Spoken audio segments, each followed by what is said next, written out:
Good morning, beloveds. I'm running late. Sorry about that. We went to the park today and ran 3 miles. Well, ran 3 miles.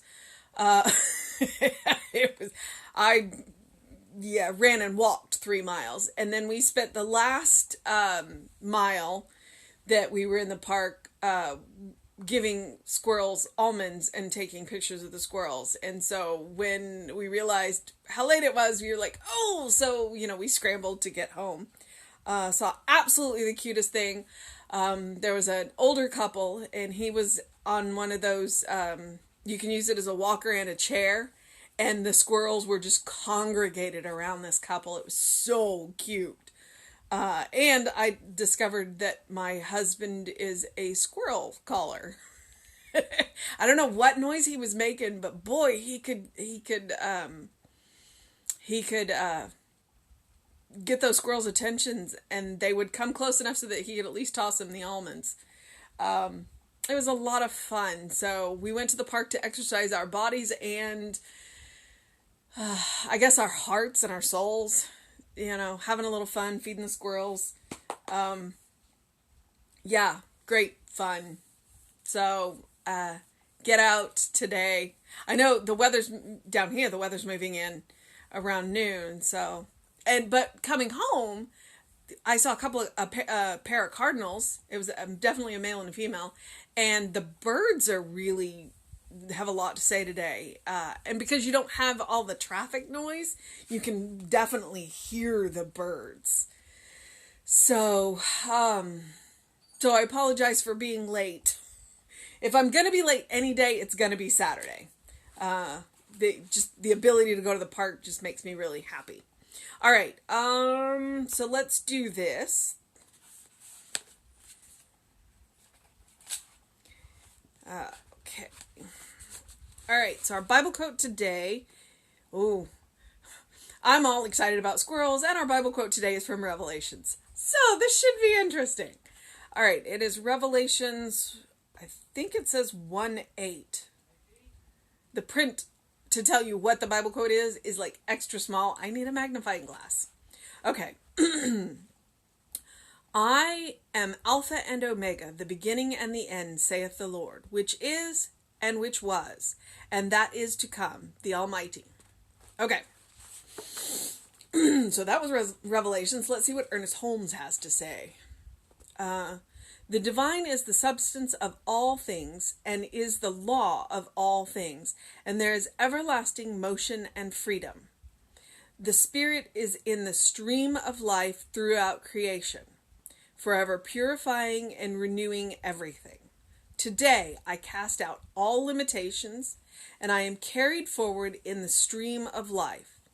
I now release all hindrances to my good, and if new ones arise, I dismiss them with finality. I admit sometimes Ernest chooses words that make me go, God is my source and creator, and I accept his fullness and his gladness. I am a manifestation of God, possessing his being and his grace. I bless God within me and see myself as pure spirit.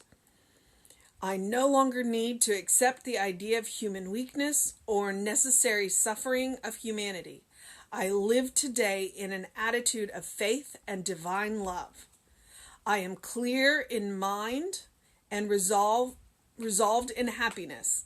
I am impelled towards my good and decide now to be well instead of ill, joyful instead of sad. I accept the perfect expression of God with a whole heart. I accept the fulfillment of love and the satisfaction of achievement. God is real in my life and in all that concerns me.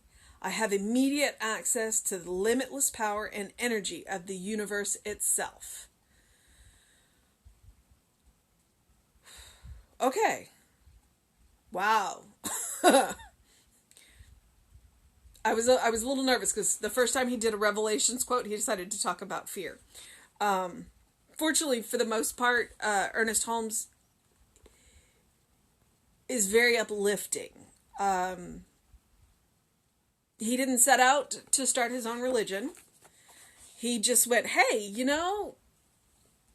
Jesus is the master teacher and this is the way he prays. And maybe we should look at this. So we pride ourselves on not telling you what to believe, but teaching you how to believe. And reminding you that you are a child of God, and that in this one, he directly says, you are a manifestation of God. You are God having an experience of itself. You are spirit in action. So, when the world looks a little scary and a little chaotic, then we need to pull back and go, what am I believing now? I guess check our beliefs at the door. And grace. The beautiful thing about grace is that you don't have to earn it. Grace is a gift. Grace finds us where we are in the middle of our mess, but it doesn't leave us there. And that's the blessing of grace. And grace is truly a gift because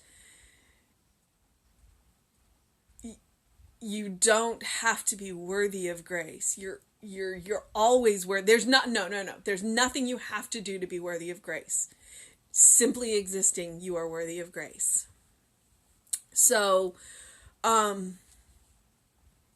while we're going through this experience, walking this experience together, it's helpful to remember that God is all there is. Spirit is all there is. Everything around us is made up of spirit, and there are no limitations in spirit. So if we can, as Jesus says, turn the other cheek, what he means is take a different perspective. Let go of our limitations, realizing that we are spirit in action, we are love in action, and love one another. All right. I'll be on time tomorrow, so I'll be back at 9. Go listen to the birds. Today, if you're where it's going to be raining, open your windows and listen to the rain. That is a sound like nothing else. And I will see you tomorrow at 9, and then we will live stream the service at 11. It's hard to believe that it's Saturday again. Okay, it's always a day ending in Y, right? And Reverend David will be on with you sometime today. Have a fantastic day with whatever it is that you're doing. And know that we love you, we are with you, and that you are the beloved child of God. Bye.